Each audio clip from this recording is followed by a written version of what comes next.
Hey guys, welcome back to Two Dudes Talking. Today we're going to be discussing some of the greatest movies that came from books. Let's go.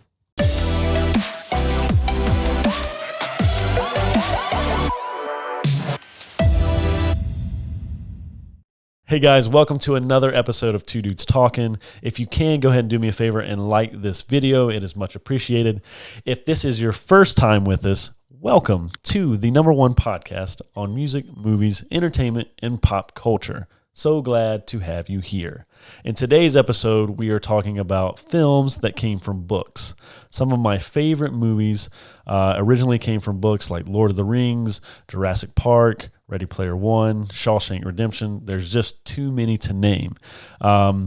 I think there's a lot of controversy when it comes from adapting a book into a film. So we're going to dive into that a little bit today. So let's get talking. So, Will, I heard you like books. I do like books, but more importantly, movies that have come from books. Okay, that's right. I like books. Yeah. I'm a book dude. So you said I like some books though too. Was it Katie you said gave you kind of the idea for this one? Yeah, my sister Katie, shout out Thank Katie. you, Katie. Katoya. Don't know what that is. Word. Yeah, she was like, y'all should do an episode about, book adaptations. Mm-hmm. And then, cause she likes a lot of books, Mm-hmm. and she reads on her Kindle like All day. So she's like a hard reader. I love audiobooks. That's my thing, at least now. Yeah. I've got a ridiculous library, but I love a good audiobook. I'm in the car a lot or on the farm, so it's super easy for me to put on my big noise canceling headphones on this big old tractor going to work. Katie is a hard reader. Word. That's I don't know if she gets books like paperbacks and stuff now, but I know she does on the Kindle. Well, there's some really cool things coming out before we get into the movies that I love so much and that you love so much. Right. There's some really, really good stuff coming out in our future. We've got both on Amazon Prime. Like, if I didn't have that, I would get that just for either of these two things. But you've got the Lord of the Rings project coming out, that's based off the Silmarillion, correct? It's time period. So I'm not sure. It's actually before the Lord of the Rings, but as you know, the Hobbit is 60 years before. Right. So I'm not exactly sure what the vague area is. The Lord of the Rings takes place in this thing called the Third Age. And there's the Second and First Age. Right. So I'm not sure which one. Which one? I'm not sure the timeline.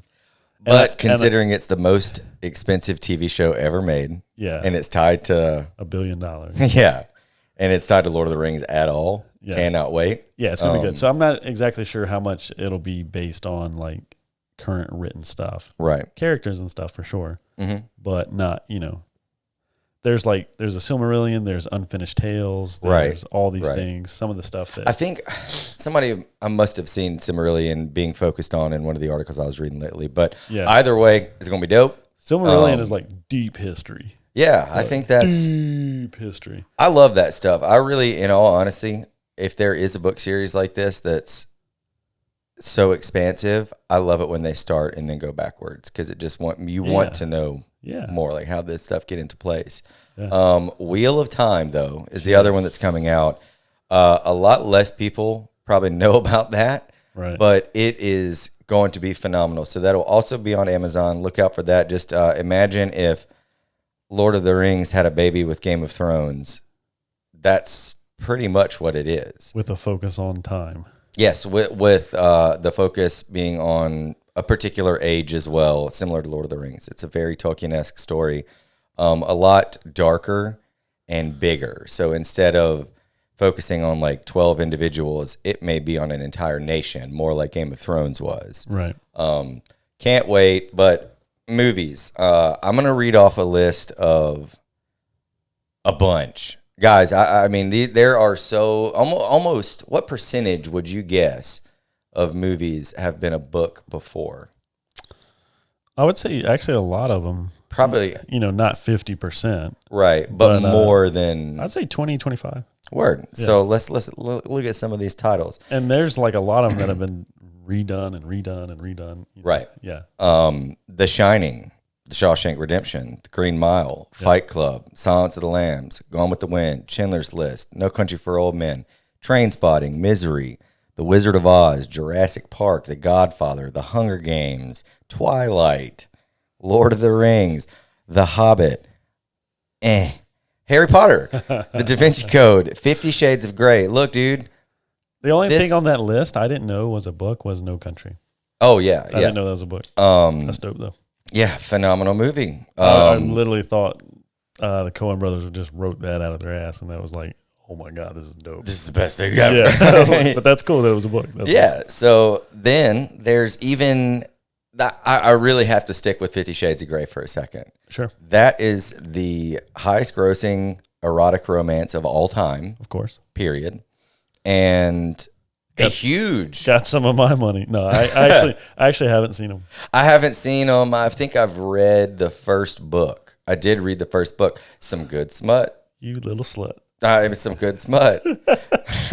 So Maze Runner, It, Alice in Wonderland, Jungle Book, Forrest Gump. A lot of people don't even know Forrest Gump was a book. I did not know that. It is. There was.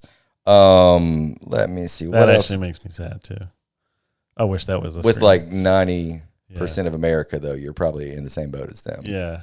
Dang, that's disappointing. Stand By Me, The Godfather, Blade Runner, Trainspotting, LA Confidential, American Psycho, Heart of Darkness, The Girl with the Dragon Tattoo, Sense and Sensibility, The Shining, I think that was already on there, Requiem for a Dream, Gone with the Wind, Brokeback Mountain, Empire of the Sun. If you have not seen that one, that's great.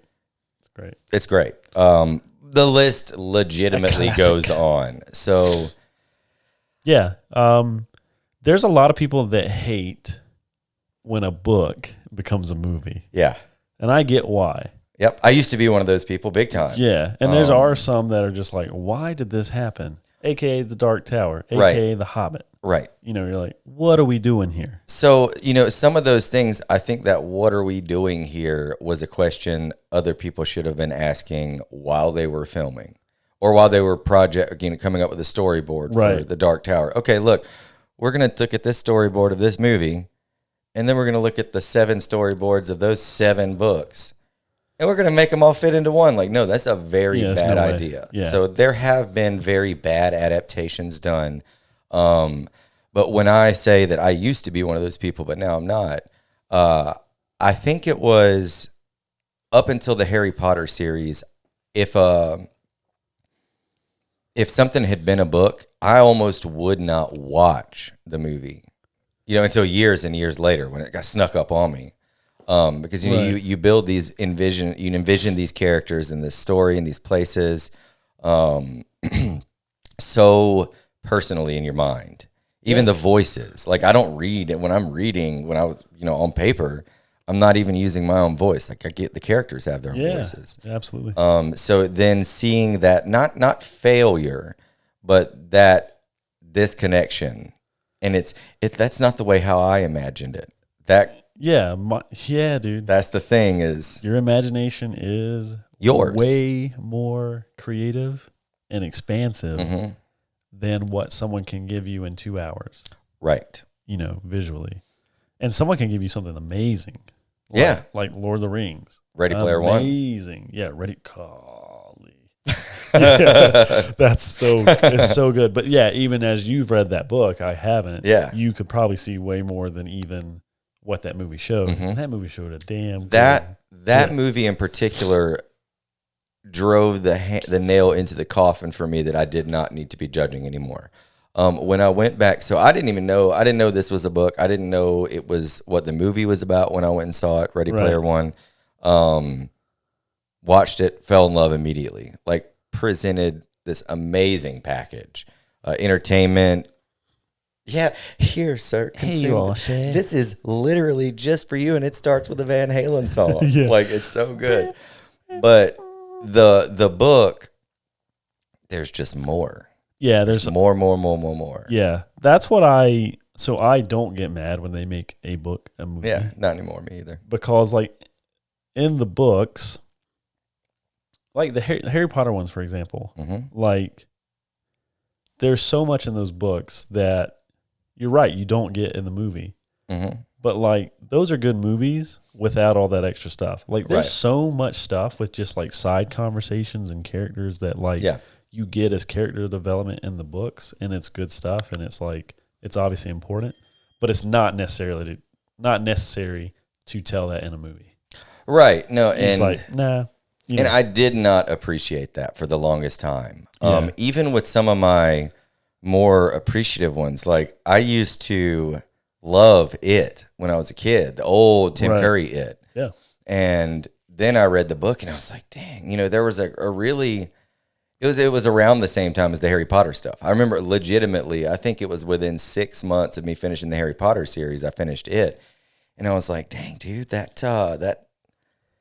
old movie, it scared me. Yeah. And it was a good story and I loved it. Right.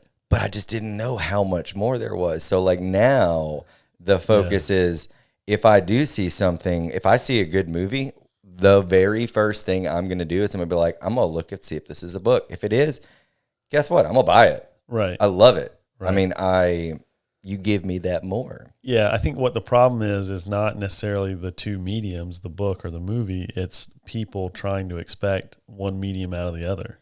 Mm-hmm. And you're like, and that's called Idiocracy. Right, I mean? Which is a great movie, by the way. Which is a great movie. Biting. But it's like, you'll go see, is Phantom of the Opera, is that a book? I don't know. Or is it just a musical and a play? That's a good question. But it's like, what's one book that has been a play, a movie, and a book? Like all three. Les Miserables. Yeah, Les Mis, yeah. So you're getting different things out of each of them. Mm-hmm. Like in the book, you're not getting the song. Right. You're not, you might even have it written down. Like in Lord of the Rings, there's songs in it, but you don't, like, the first time you read it, unless you know how to find key signatures and all that, you don't know the song. Right, so you're not getting that same thing out of that medium. So stop being like a hard ass and be like, this is not as good as the movie. Right. Or this isn't as good as the book. Which is a trip because I do not like the Hobbit series. I like a lot of it. I like a lot of it, but I screwed up my favorite book ever. Well, dude, I mean, let's just say this: they're actually enjoyable. They're not good movies. Right. The first one is decent. The second one is okay. The third one is a mess. Absolute mess. But as opposed to the other Lord of the Rings and stuff, the Lord of the Rings movies, the songs in that animated setting, like in Bilbo's house, like I loved it. Yeah. Because it added to those songs I had read that I couldn't get that music with. So now I've definitely learned to take what I can from one, apply it to the others, and fill in those voids, which is cool. Yeah. It's just the different mediums of telling the story. Like I said, with Les Mis, you got the book, fantastic. The play.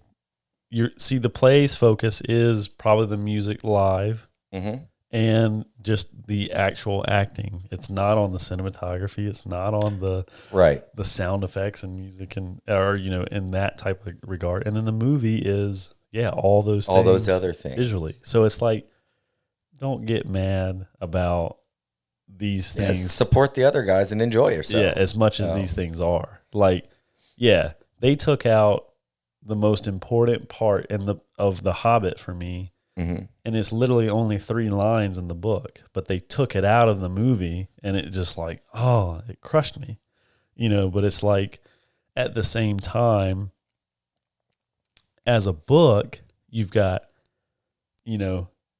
what is it, 12 dwarves? There's like Thorin and companies like and Gandalf's like 14, 15 people. So you got to deal with 14, 15 characters in a movie. Splitting that screen time with those characters. It's impossible like it is in a book. Right. And even in the book, they don't give Fili and Keely as much love as they give Bilbo. Right. Or stuff like that. Right. So then like for them to take out my favorite character, Beorn, and like what he does and not give him credit and stuff in certain ways, I get it. Right. Because it's a whole other character. It does hurt your feelings. Yeah. It's like Lord of the Rings, like they totally changed Faramir's whole stick. Right. And it's like, but in the movie it works. And again, and it can't in other places. Right. So generally speaking, give me a couple of things. Mm-hmm. Your favorite and least favorite adaptations. Okay. And outside of that, not talking about how much you like something, but what do you think is one of the best adaptations? Or, you know what I mean? Yeah. So my favorite is Lord of the Rings. We'll just keep it at that, and we don't have to get into that. My least favorite is probably, I'm going to say, I mean, The Hobbit suck, for what that's my favorite book, and it's 300 and something pages, 400 pages. It's a kid's book. Right. They made it into 3 movies. They did the opposite of what they did Dark Tower. Of Dark Tower. It's like, you can't fit 7 books in 2 hours. Right. You can turn that book into a movie, yeah, but you can't do it the opposite way, right? Yeah. So I'll say The Hobbit's my least favorite, but like the best one, or the classically speaking, like traditionally speaking, and this might not even be my own opinion, is like they say The Godfather is like boom, right, good to go, but The Road. Wow, it's so good, dude. Not Hugo Weaving, Viggo Mortensen. Yeah, Viggo Mortensen. Yeah. Wow, yeah, I forgot about that. The Road's just it's like it's good. Yeah, very. Whoever envisioned that and then put it on the screen, they did a good job. Do you know who produced, directed that? I'll look that up here in a minute. It's a good one. Yeah, I mean, it's like there's obviously different things, but like it is a good adaptation, right? Probably some of the, again, not my own opinion, but just like collective opinion, some of the worst adaptations are like those classic Disney movies. Yeah. Like Alice in Wonderland is so different. Right. The Little Mermaid. Like, what's different about The Little Mermaid? The Little Mermaid, apparently, like she's, like she sells her soul to get legs and like all this, like just totally twist the story. Yeah, exactly. But it's whatever. It's 2 different mediums, right? There is honoring the original story, like that is very important. That is important. Which is one of the reasons why I'm talking. I don't mind ragging on The Hobbit either. Yeah. And The Dark Tower. I think. So a couple of mine real quick, and we'll just dive into all of these. Yeah, do your 3. Easy. Yeah, do your 3.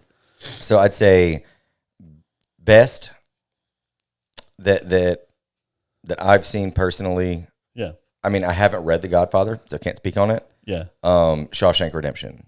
Yes. That one is so close to different seasons. I put this up the other day. Yeah. There was a 25th, 26th year anniversary. Yeah, since it came out, which is crazy. And apparently it flopped at the box office. But it is in like most people's top 5.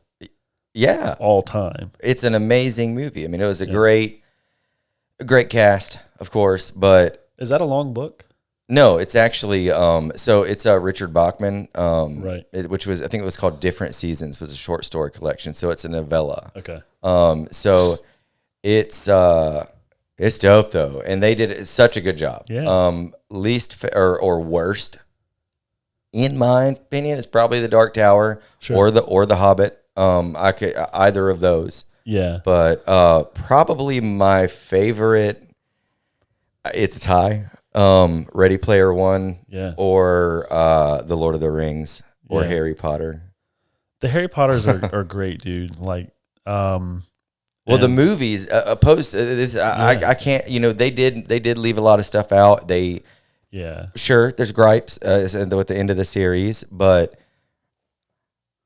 those movies were so visually creative and everything that I wanted more, and then as opposed to the other way around, which I would assume is more normal. Right. It's not many people that are like really into movies. They're like, oh, I'm going to go read a book now. Yeah, I think it's the opposite. So that one though, I was like, dang, I love these movies. I want to read that book. Yeah. So that I'm kind of sentimentally attached to those, but I would say Ready Player One and probably Lord of the Rings are my favorite. Yeah, I think one of the best ones to me, having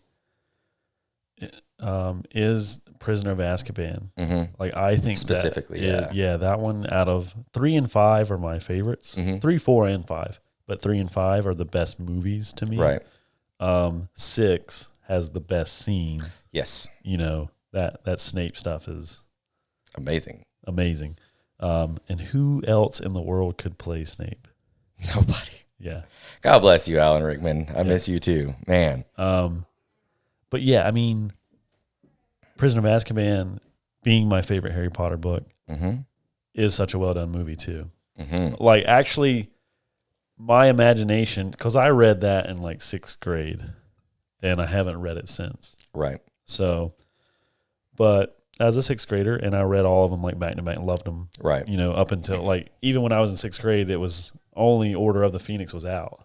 Like, the other ones hadn't even been out yet. Right. Or written. But the time travel scene at the end with the Patronus and stuff, that actually made more sense to me in the movie than in the book. Right. Because I could visually see what was going on from those perspectives that you don't necessarily get in the book. Right. There's a visual appeal to it. It's like my own imagination maybe couldn't have grasped what Rowling was saying in the book by Harry seeing his own right. You know, like, right. But the visually, like in the movie, is like, oh, that time travel made way more sense. Yeah. So I think there's some cool things that, you know, they do. You know, like Lord of the Rings, man. Actually, somebody was telling me this the other day. I had posted something about the DVDs coming out, the 4K Blu-ray. Oh, yeah. Yeah. And this guy I went to college with. Can't wait to buy those, too. yeah, exactly. That will be the 6th time I've bought these movies. And not the last. And not the last. When they come out in 8K glory. It'll be mine. My precious. My precious. So sweet. This guy, Steven was commenting on the thing. He's like, have you read the books? And I was like, yeah, man, absolutely. They're my favorites. You know, he's like, man, I just can't get through them. Like, they're hard to read. And they are. Yeah. Not like from a, you know, a reading level standpoint, but they're they're kind of dry. Yeah, they're slow. Yeah, there's a lot of parts. So much detail, so many damn names, so many weird names, languages, all that stuff. And it's like, it's super nerd. Right. But it's also super dry. But it's like the movies, they push you through that. They're getting you through that visually. It's like those battle scenes, my imagination was great for those in the books. But like, man, Battle of Pelennor Fields, like, it wasn't that good. Right. That was amazing. You know what I mean? And it's funny you say that. That's something I'm looking forward to heavily with the Wheel of Time. Yeah. What you tell me about for that last so I'm gonna break this down gosh, super short. So I think I've done this before on the show, but to get through the entire audiobook series, it's either 24.6 or 26.4 days worth of audio. For all the books. Yeah. So a month of your time to read all of these books. If you don't sleep and don't stop. Right. Virtually all the way through. Yep. So again, at the start of this series, I mean, it's just a bunch of kids in the small farming community that get taken in this big giant world with all this and thrown into these Jon Stark, Daenerys Targaryen situations, like world-ruling, world-changing people by the end. But I remember getting to the last battle. The chapter is called The Last Battle, and it is, in fact, the last battle. Epic. Of 14 years of build-up, or 14 books of build-up. So I was cutting grass when I started that chapter, and I got maybe 15 seconds into it, and I was like, no, I need to screenshot this and send it to one of my buddies. Brian Cox, what's up, man? So Brian, in reference to the Bella thing, looks like meat's back on the menu tonight, boys. Anyways, so I looked down to screenshot this chapter to let my friend know that I was caught up and I was at the last battle. Right.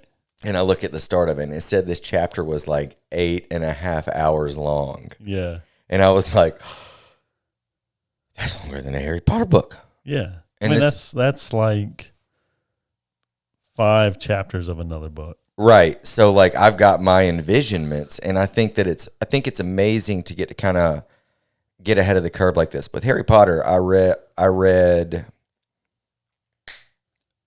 the Half-Blood Prince first, yes, and then the rest of it because I loved all the movies, right? But I already had a mental image of Harry's face and all the everyone. Yeah. So like now, whether or not it looks like what I've done, I cannot wait to see that stuff play out like Lord of the Rings, right? You know what I mean?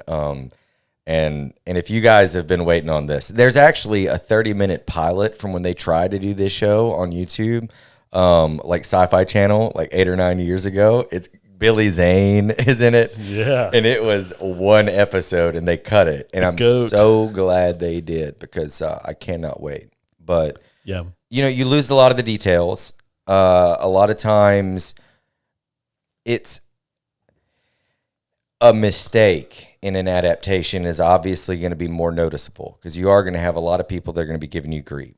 Right. So like you do have to be careful, but it really can be so much fun. Like Moby Dick. Yeah. Holy cow, bro. That's one of the longest, driest books I've ever made it through. Yeah. Who wants to read that? I don't ever want to read it again, but I tell you what, dude, I'll watch In the Heart of the Sea 3 or 4 or 5 more times before I die. Yeah. Because it's amazing retelling with all the visuals of the sea, openness of the sea and all that mess. I mean, you really can just do so much. So I think some solid ones to look into. I mean, if you're one of the younger members of the audience and you haven't seen some of these, No Country for Old Men is a fantastic mystery action Western. And Josh Brolin, Javier Bardem, Woody Harrelson. Oh, is he in that? Yeah, he's the guy that goes after Josh Brolin's character. Okay. Or it tries to intercede. I think he's a ranger that tries to intercede on Javier Bardem's character. Dang. So it's, find a book. Go see if there's a movie. There's tons of them. I mean, there's 1,000. Yeah, Hunger Games. Like as you're again for that younger audience, start looking. This may get you into books. You might really develop a new passion. That's what it was with me with Harry Potter. Like if you find something, go see if there's more behind the scenes. There's tons of Shakespeare stuff. There's tons of like the Romeo and Juliet we mentioned a couple of weeks ago. Leonardo DiCaprio and Claire Danes, a completely modernized and very different story or telling. Urban 90s, bruh. Yeah. But dopeness. I love a story, man. And I'd say if you are imagining if there were people doing this 100 years ago, they would be talking about the difference between telling stories around a campfire before you could write. Yeah. It's a story in essence is. Which even that gives you something different. Every time. Sometimes better. And sometimes better. Yeah. It really does. We got a few minutes here. We're going to make this quick. But so what are some books you want to be movies? The GFL series by Scott Sigler. This one's come up several times. Yeah. Scott Sigler, if you guys are looking for a new author, you're into sci-fi, horror genre, this is your dude. He's got about 15, 20 books that you can find easily on Audible. He's got several more on different platforms, but he was actually the first author to release an audiobook in a podcast format. So he releases if he has a series of books, he'll release the first one for free over a series of weeks. Right. And that was Earthcore, I think in 2000, like early 2000s. It's dope. But GFL series is essentially football in space. Yep. So imagine we hit deep space, we find other things. Of course, we're going to try and kill those things, and they're going to try and kill us. Right. 700 years later, instead of the Olympics here on Earth, which is what we all do to get along, the closest physiological sport was classic American gridiron football. So you've got 6 or 7 different sentient races of beings and or species of beings, and there's a lot of science in it. There's a lot of science in that series, but it's super, super fun. Right. If I could say one more, I won't. That'll do it for me. Yeah? Yeah, no. I mean, there's 5 or 10 more books by Scott Sigler. I would love to see everything that dude's ever written. Yeah. Like, if you're looking for an exciting author, no joke, this is your dude. I've seen him speak on Joe Rogan. I'll get the link to put in the description for him being on the Joe Rogan show. Yeah. Super entertaining guy from Michigan, loves football, loves America, loves science, loves space, loves history. So, you've got the football series, but then you have the Crypt, which is a planetary union vessel, James Keeling. And this book, the Crypt, the ship is referred to as the Crypt because it's like a prison ship in the future where all the murderers and horrible people in the galaxy go out here. You do 2 years on this destroyer class ship, and now you're wiped away. You're good. Your crimes are done. But you also have like a 4% survival rate. Right. So take roll the dice. Right. That series, the football series, the Crypt is going on in the first war that we have with, outside races or species. So there's a really big network of stories, probably, again, about 15 in the same network, some on Earth in present day, some in the future. Really, really good. The Sigler verse. If you look up the Sigler, Sigler verse on Wikipedia, you can have some fun reading if sci-fi is your jam. Nice. Any of those on screen. Word. What about you? Just one in particular that I will make a movie one day is The Car by Gary Paulson. Yeah. I read it. Man, Gary Paulson. Yeah. Woo, I read it like Hatchet, bro. 20 years. Yeah, Hatchet. Book club, book projects back in the day. Nerd, buddy. Hated book projects back in the day, but it is what it is. Yeah, The Car. A kid wakes up one day. He's 16. He barely can drive. I don't even know if he has his license. Both of his parents leave him a separate note saying they're leaving the other one, and they're leaving for good. So he wakes up. Both of his parents are gone. Yeah. It's like a more adult Home Alone situation. Yeah. He has, the only other thing he knows is he has an uncle out in Oregon. He lives in Ohio. He has an uncle out in Oregon. And there's this car in the garage that's like a model box car. It's called the Cat. Yeah. And so he fixes it up, and he goes on this road trip out west to find his uncle. It's awesome. Yeah. And he meets a Vietnam veteran along the way who is super interesting. Yeah. Super interesting, but also has some PTSD. Yeah. And it's an amazing story. That's awesome. Short read, but could be a great 2-hour movie. Right. So real quick, I did think of another one. Yeah. I'm talking about short reads, but this I think is already being developed, and we've talked about this before, but The Longest Walk by Stephen King. Oh, yeah. So Richard Bachman, Stephen King as Richard Bachman wrote The Longest Walk, which is the contest that the U.S. Army puts on every year in America.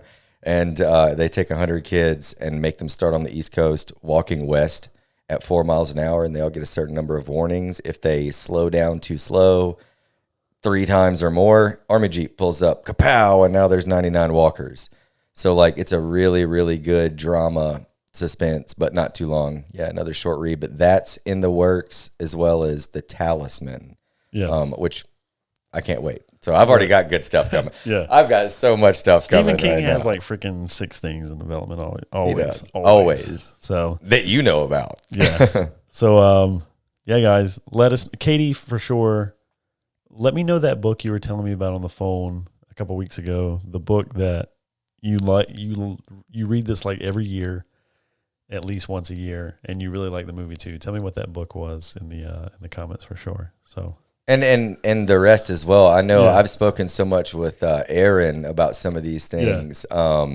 Heath, you've got a couple of them under your belt, man. Like, give us, what are some things you would like to see? Not just your favorite adaptation, but what are some things that would get you guys really happy? That's it. But until then, we'll see you next time. Catch you later. Hey guys, if you like this episode, please give us a like, share it, subscribe to the channel here, and if you want to, check out some more videos right here. Be sure to tell your grandma, and we will see you next time on Two Dudes Talking.